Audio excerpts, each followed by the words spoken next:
नमस्ते बच्चों, मैं मीरा अंबुरे अपने हिंदी क्लासेस में आपका स्वागत करती हूँ। पिछले वीडियो में हमने रैदास के पद जो है वो ये पाठ सीखा था। आज हम इस वीडियो में उसके प्रश्न उत्तर सीखेंगे। निम्नलिखित प्रश्नों के उत्तर दीजिए। पहला प्रश्न जो है क पहले पद में भगवान और भक्त की जिन जिन चीज़ों से तुलना की गई है उनका उल्लेख कीजिए।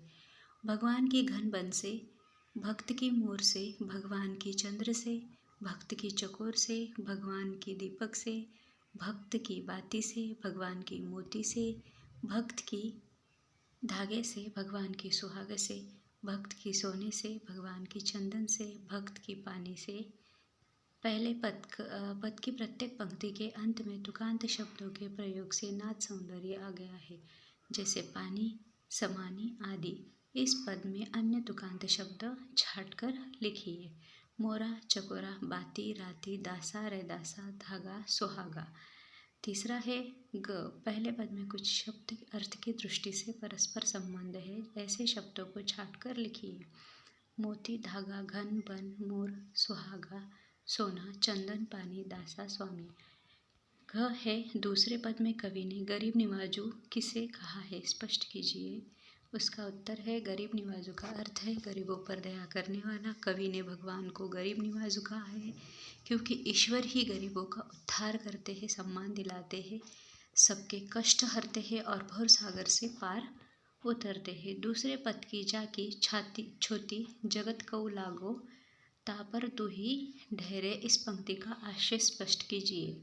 उत्तर है जाकी छोटी जगत कऊ लागे अर्थ का अर्थ है जिसकी छूत संसार के लोगों को लगती है, और तापर तू ही ढेरे का अर्थ है उन पर तू ही दयालु या द्रवित होता है। पूरी पंक्ति का अर्थ है गरीब और निम्न वर्ग के लोगों को समाज सम्मान नहीं देता, उनसे दूर रहता है, परंतु ईश्वर कोई भेदभाव न करके उन पर दया करते हैं, उनकी मदद करते हैं, उनकी पीड़ा हरते हैं।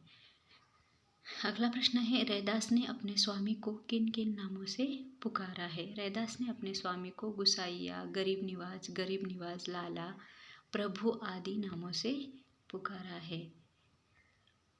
अगला प्रश्न है निम्नलिखित शब्दों के प्रचलित रूप लिखिए। मोरा, चंद, बाती, ज्योति, बैरे, राती, छत्रु, धरे, छोटी, तुही, गुसइया।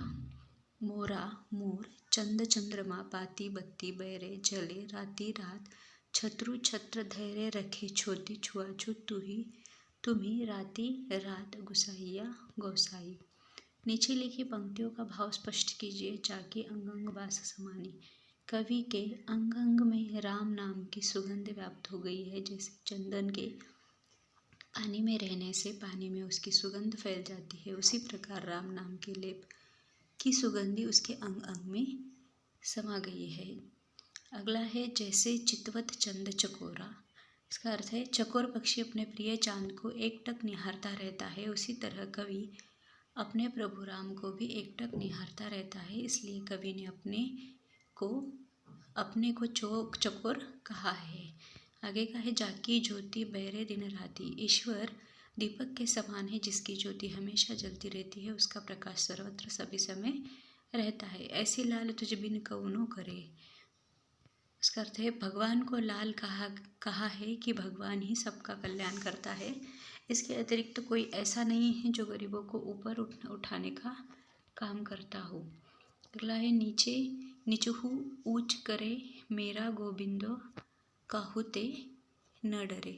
कवि का कहना है कि ईश्वर हर कार्य को करने में समर्थ है, वो नीच को भी ऊंचा बना लेता है। उनकी कृपा से निम्न जाति में जन्म लेने के उपरांत भी उच्च जाति जैसा सम्मान मिल जाता है।